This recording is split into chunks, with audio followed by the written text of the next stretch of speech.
And boom! Oh man, you guys, I have the most amazing glitch I have ever found. It's so awesome. I was heading out from my base. We're gonna head back there now. So right at the top of this hill, we'll be able to see my base. And I found that with redstone and some pistons in 1.9, I was able to find a really cool way to... is this a trap? Oh, come on! Oh, it's just the end. Weird. It's a trap!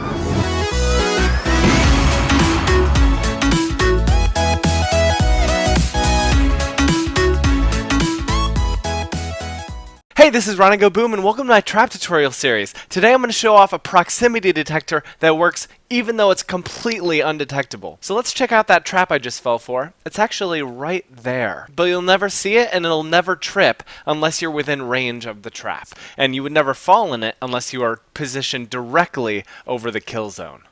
This right here is the kill zone area, and when it opens up you'll see that I didn't actually use a fall trap like I normally do. I love fall traps because they're instant kills as soon as you hit the ground. You don't have to wait or hope that they don't have a god apple or anything like that. This time I was digging around down underneath this area and I actually found something really special. I found an ender portal, so I decided to move my trap, make it just above the ender portal so that you think you're going to fall in lava, but we fall through the ender portal, and I have a different kill mechanism in there that I'll do a tutorial on in a different video.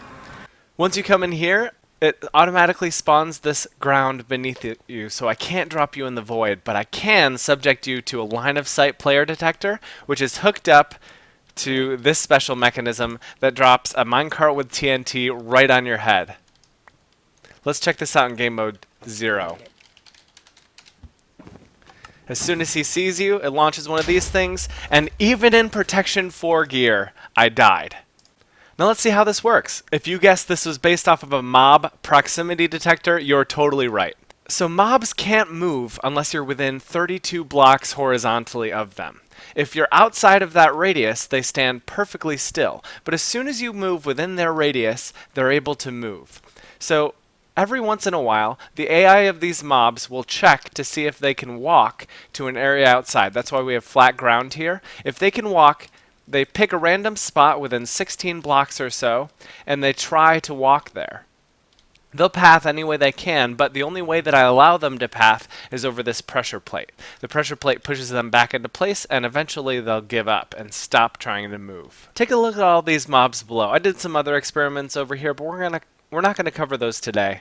I just want you to pay attention to these mobs below. When I stand 22 blocks above them, that's those mobs right there, they can't path around. They can't go anywhere. They stand perfectly still, and they can spin in place, but they're not really moving. Yes, other things can happen. Mobs can attack other mobs, like wolves can attack rabbits or sheep, and zombies can path towards villagers. Interactions like collisions and water movement can happen, but they don't choose to go anywhere until I step down here to the 21st block.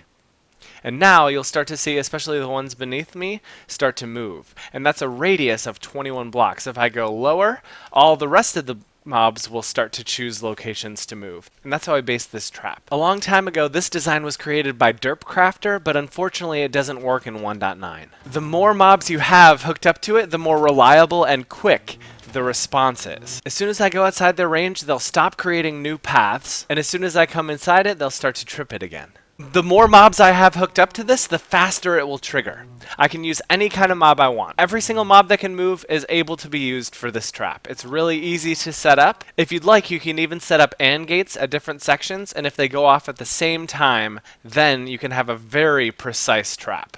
The dimensions for the movement are 32 laterally, 26 down, and 21 up.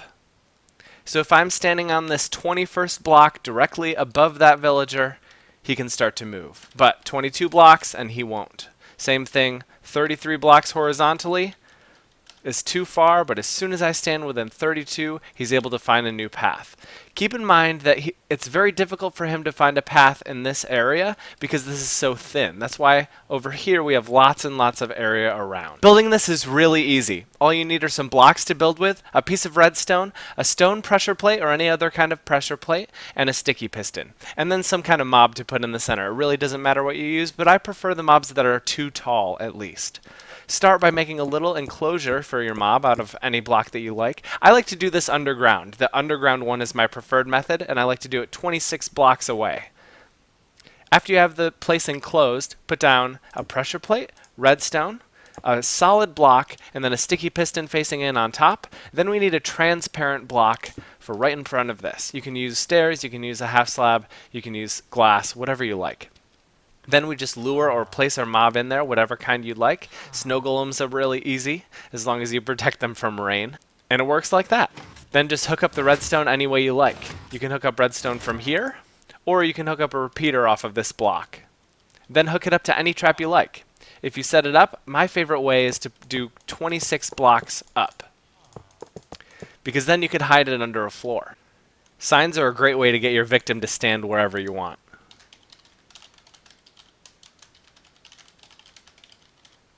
This one was really easy to set up. We just have some redstone in here. I have a pulse extender that hooks up to the piston retracting device over here. I use slime blocks this time. Pretty easy device. Inside I have two snow golems that are able to move around. I made a nice little area for them to be able to choose some random locations within. The smaller and more enclosed this area is, the less likely it is that these guys will find a path in a short time.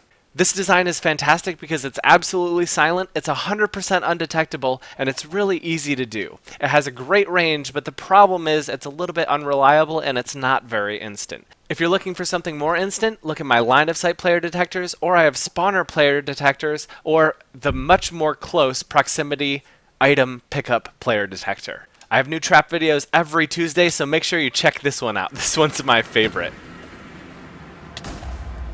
Thanks so much for watching. Make sure you comment below if you have suggestions for other kinds of traps you'd like to see on my channel. Like this video, and check me out again next week for Trap Tuesday.